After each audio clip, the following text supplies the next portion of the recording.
নমস্কার বন্ধুরা, আশা করছি সকলে ভালোই আছেন। বং কিচেন নতুন একটা রেসিপিতে আপনাদের স্বাগত জানাই। আমি আজকে যে রেসিপিটি করব সেটি সম্পূর্ণ একটা ভিন্ন ধরনের রেসিপি। তার জন্য যা যা উপকরণ লাগবে আমি নিয়েছি এবং আপনাদের একে একে সমস্ত কিছু দেখাবো। প্রথমে একটা আমি ফাইবারের গামলা নিয়ে নিলাম, তার মধ্যে এক বাটি দিয়ে দিলাম টক দই।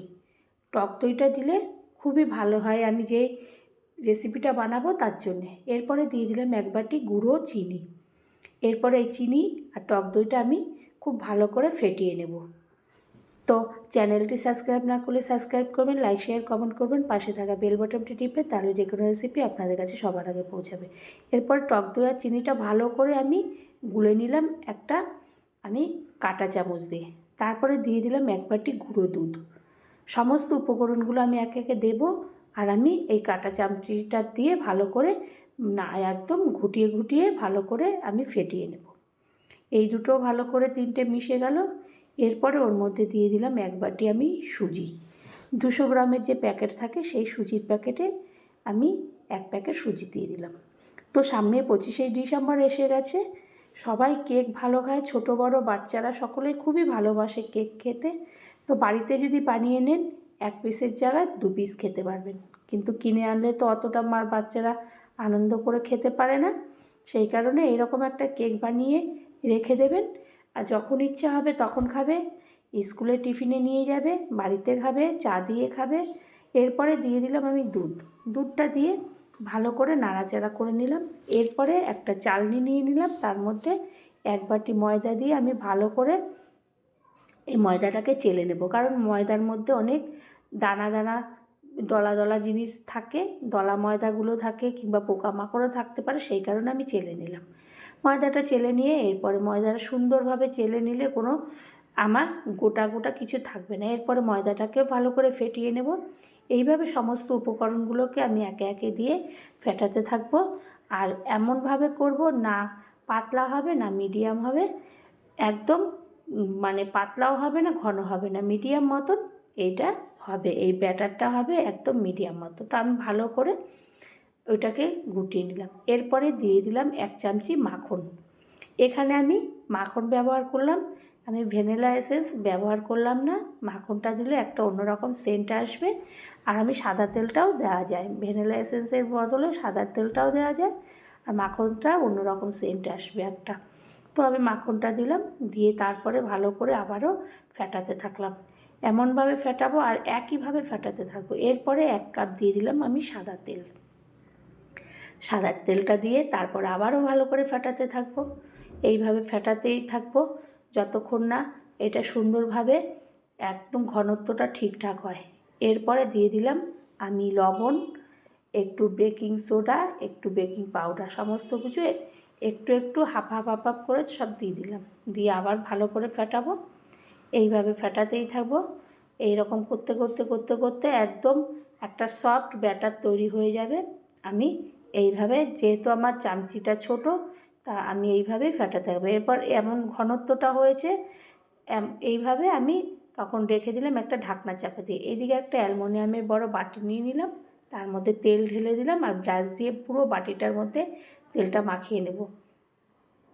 এইভাবে মাখানো হয়ে গেলে আমি একটা কাগজ নিয়ে নেব, এই মাপে কেটে সেই কাগজটাকে আমি বসিয়ে দেব। তার উপর আবারও তেল দিয়ে আমি এই পুরো এই উপরটা আবারও তেল দিয়ে আমি ব্রাশ করে নেব। তারপর চারিপাশটা তো ব্রাশ করা হয়ে গেছে, এবার চারিপাশটায় আমি দিয়ে দেব কাগজগুলো। এরপরে চারিপাশে এরকমভাবে কাগজ দিয়ে দেবো যাতে বাটির মধ্যে না লেগে যায়, সমস্তটা কাগজের মধ্যে উঠে আসে। মাপ মতন আমি সমস্ত করে নিলাম। এরপরে আমি ঢালবো, যে ব্যাটারটা করলাম সেই ব্যাটারটাকে আমি ঢালবো এই বাটিটার মধ্যে। প্রথমে ঢালবো কিছুটা, তার মধ্যে আমি সমস্ত শুকনো উপকরণগুলো বা ড্রাই ফ্রুটগুলো আমি দিতে থাকবো। ঢালা হয়ে গেল, এবার একটু কাছিয়ে নিয়ে আমি আবার সাইডে রেখে দিয়ে এরপরে আমি দিয়ে দেব ওখানে কিছু ড্রাই ফ্রুট দিয়ে দেব। দিয়ে দিলাম কাজু কিশমিশ, টুটি ফুটি,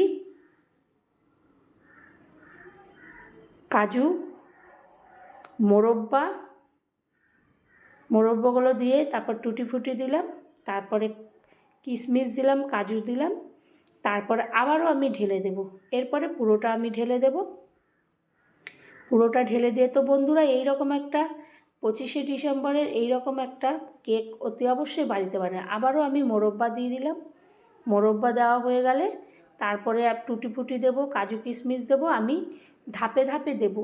এক ধাপ দেওয়ার পরে ওগুলো দিয়ে দিলাম, তাহলে ভেতরের দিকেও হবে, ওপরের দিকেও সমস্তটাই সুন্দরভাবে মুখে দিলেই যাতে সুন্দরভাবে কামড়ে কামড়ে এইগুলো পড়ে। এরপরে আমি বাটিটাকে ট্যাপ করে নেব ঝাঁকড়ে ঝাঁকড়ে, যাতে কোনো হাওয়া বাতাস না ঢুকতে পারে, এইভাবে আমি ট্যাপ করে নেব। আর প্রতিটি কামড়ে এত সুন্দর হবে যে প্রতি কয়টা ড্রাই ফ্রুটগুলো তাদের মুখে পড়বে। এরপর একটা স্ট্যান্ড বসিয়ে কড়াই আগে থেকে গরম করতে বসিয়ে দিয়েছিলাম। স্ট্যান্ডের মধ্যে বাটিটা বসিয়ে একটা থালা দিয়ে চাপা দিয়ে দেবো। আমি আধ ঘন্টা পরে থালাটাকে তুলব।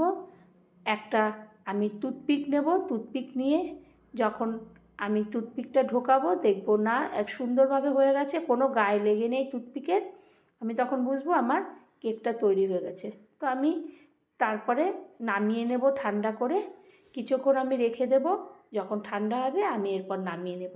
তারপর একটা ছুরির সাহায্যে সাইডগুলোকে আমি ভালোভাবে চেপে চেপে ওগুলোকে ছাড়িয়ে নেব, যাতে না গায়ে লেগে যায়, যেই কারণে কাগজটা দেওয়া হয়েছে। এরপর ছাড়ানো হয়ে গেলে আমি বাটিটাকে উবুর করব, উবুর করে আমি কেকটাকে ঢেলে নেব। তো বন্ধুরা এইরকম একটা ডিসেম্বর মাসের এইরকম একটা বাড়িতে কেক করে নিজেরাও খাবেন, কিংবা কোনো অনুষ্ঠান হলে এরকম একটা নিজেরাই কেক বানিয়ে খাবেন, দেখবেন খুবই ভাল লাগবে খেতে। আর খেতেও একবারের জায়গায় দুবার খাওয়ার ইচ্ছা করবে আর খেতেও পারবেন। তারপর আমি ভালো করে কাগজগুলোকে ছাড়িয়ে নিলাম। এরপরে দেখব এত সফট হয়ে গেছে যে চাপলেই নরম তুলতুলে, আর মুখে দিলেই গলে যাবে। চারিপাশটা আমি ভালো করে চেপে নিলাম।